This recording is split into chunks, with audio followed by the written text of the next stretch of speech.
Right breaking news చూస్తున్నాం. విజయవాడ నగరంలో మళ్లీ భారీ వర్షం కురుస్తోంది. ఇప్పటికీ లోతట్టు ప్రాంతాలు జలమయమయ్యాయి. దీనికి సంబంధించి పూర్తి సమాచారాన్ని మా ప్రతినిధి శ్రీకాంత్ లైవ్ లో అందించడానికి సిద్ధంగా ఉన్నారు. శ్రీకాంత్, చెప్పండి, విజయవాడ వ్యాప్తంగా ప్రస్తుతం వర్షాలకు సంబంధించి పరిస్థితి ఏ విధంగా ఉంది? ఇప్పటికే లోతట్టు ప్రాంతాలు జలమయం అయినట్లు తెలుస్తుంది. రానున్న రోజుల్లో వాతావరణం ఎలా ఉండబోతోంది? విజయవాడ నగరంలో వర్షం అయితే దంచి కొడతా ఉంది. 20 నిమిషాల నుంచి కూడా ఎడతెరపి లేకుండా వర్షం అయితే కురుస్తుంది. నిన్న రాత్రి కూడా అర్ధరాత్రి 12 గంటల తర్వాత నుండి తెల్లవారుజాము వరకు కూడా భారీ ఎత్తున వర్షం ఆకుండా కురిసిన నేపథ్యంలో నగరంలోని అనేక ప్రాంతాలు కూడా జలమయమైన పరిస్థితి కూడా ఉంది. ఎన్టీఆర్ జిల్లాని పరిశీలిస్తే 133 మిల్లీమీటర్ల వర్షపాతం రాత్రి నమోదైంది. అదేవిధంగా ప్రధానంగా బుడమేరు ప్రవహిస్తున్న పరిసర ప్రాంతాలైనటువంటి ఇబ్రహీంపట్నం ప్రాంతంలో 90 మిల్లీమీటర్ల వర్షపాతం కూడా నమోదైన నేపథ్యంలో పెద్ద ఎత్తున వరద నీరు అనేది ఎగువ నుండి వస్తే ఖచ్చితంగా గత ఏడాది మారి ఇప్పుడు కూడా విజయవాడ నగరానికి వరదలు వస్తాయని నగరవాసులు కూడా తీవ్ర భయాందోళనకు కూడా గురైన నేపథ్యంలో అటు జిల్లా కలెక్టర్ అదేవిధంగా ప్రజాప్రతినిధులు అందరూ కూడా దీనికి సంబంధించి క్లారిటీ కూడా ఇచ్చారు. ఎగువ నుంచి వచ్చే నీటికి సంబంధించి వాటిని ఏలూరు కాలువకి ఈ మొత్తం నీటిని కూడా మళ్లిస్తున్నాము. అదేవిధంగా హెడ్ రెగ్యులేటర్ నుంచి కూడా వరద నీరు ఎగువ నుంచి రావటం లేదు కాబట్టి వర్షపు నీరు మొత్తాన్ని కూడా ఏలూరు కాలువకి మళ్లిస్తున్నాము. దీనివల్ల బుడమేరుకు ఎటువంటి ముప్పు లేదు కాబట్టి ఆందోళన చెందాల్సిన అవసరం లేదు. అయితే అప్రమత్తంగా ఉండాలని మాత్రం బుడమేరు పరిసర ప్రాంతాల వాసులకు కూడా చెప్తున్న పరిస్థితి కూడా ఉంది. ఇక భారీ వర్షాల కారణంగా నిన్నటి నుంచి ఇవాళ ఉదయం వరకు కూడా 3 వ్యక్తులు మృతి చెందారు. విజయవాడ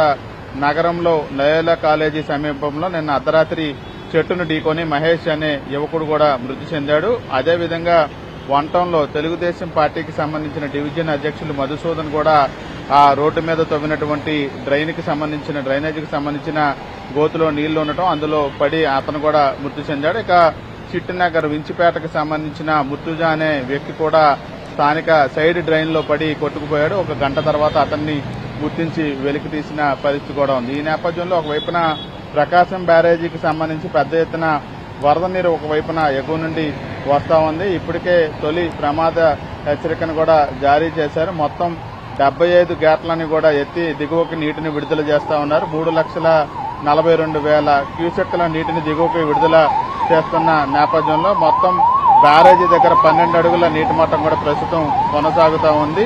23 గేట్లను పూర్తిగా పైకెత్తి నీటిని విడుదల చేస్తున్నారు. 47 గేట్లను 8 అడుగుల మేర పైకెత్తి నీటిని విడుదల చేస్తున్న పరిస్థితి కూడా ఉంది. ఈ నేపథ్యంలో ఎగువ ప్రాంతాలు ఏదైతే ఉన్నాయో అటు జగ్గయ్యపేట నందిగామ ప్రాంతాల్లో మొత్తం వాగులు కూడా పొంగి పొరుతున్నట్టుగా ఇప్పటికే అధికారులు కూడా గుర్తించారు. అటు నందిగామలో కూడా భారీ వర్షం కూడా కురుస్తున్న నేపథ్యంలో స్థానికంగా ఉన్నటువంటి మునేరు గాని ఆ పరిసర ప్రాంత వాసులను అందరినీ కూడా అప్రమత్తంగా ఉండాలని అధికారులు ఇప్పటికే సూచించారు. దీనికి సంబంధించి కూడా పూర్తి స్థాయిలో ఒక కంట్రోల్ రూమ్ ను కూడా ఏర్పాటు చేసి అధికారులు కృష్ణానది పరివాహక ప్రాంతాల్లో ఉన్న వాసులకు సంబంధించి వేరే ప్రాంతాలకి అవసరమైతే తరలించడానికి అన్ని ఏర్పాట్లు సిద్దం చేశారు. బుడమేరు ప్రవాహం ప్రస్తుతం నిలకడగా ఉంది. ఎగువ నుంచి వస్తున్న నీటితో ప్రస్తుతం ఈ నీరు ప్రవాహం కొనసాగుతున్న నేపథ్యంలో వరద ముప్పు లేదు కాబట్టి వెలగలేరు రెగ్యులేటరీ దగ్గర నుంచి కూడా వరద నీరు ఎప్పటికప్పుడు అధికారులు అంచనా వేస్తా ఉన్నారు. గత ఏడాది బుడమేరు పొంగిన నేపథ్యంలో అకాల వర్షం క్లౌడ్ బస్టర్ వల్ల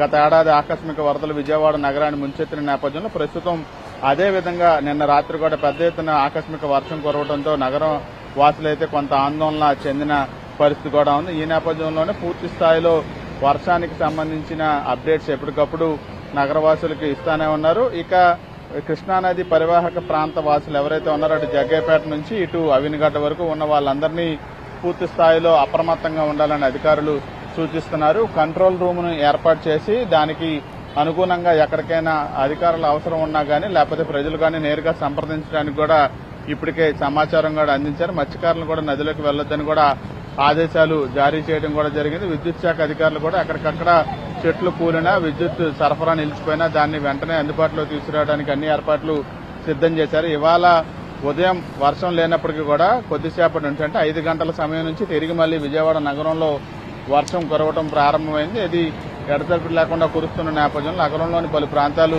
జలమయమైన పరిస్థితులు కూడా కనపడుతున్నాయి. అదేవిధంగా రేపు ఎల్లుండి కూడా ఎన్టీఆర్ జిల్లాకు సంబంధించి వర్షం ఎక్కువగా కురిసే అవకాశాలు ఉన్నట్టుగా వాతావరణ శాఖ అధికారులు కూడా చెప్తున్న పరిస్థితి ఉంది. అదేవిధంగా ఎగువ నుండి వస్తున్న వరద నీటితో కృష్ణానది కూడా పెద్ద ఎత్తున ప్రవాహం కొనసాగుతున్న నేపథ్యంలో బ్యారేజీ దగ్గర పరిస్థితిని పర్యవేక్షిస్తూనే అటు కంట్రోల్ రూమ్ ద్వారా నదీ పరివాహక ప్రాంత వాసులకు సంబంధించిన అన్ని ఏర్పాట్లు, వాళ్ళకి అవసరమైన రక్షణ ఏర్పాట్లకు సంబంధించి అయితే జిల్లా యంత్రాంగం ప్రస్తుతం కంట్రోల్ రూమ్ ద్వారా మొత్తం పనులన్నీ పర్యవేక్షిస్తున్న పరిస్థితి.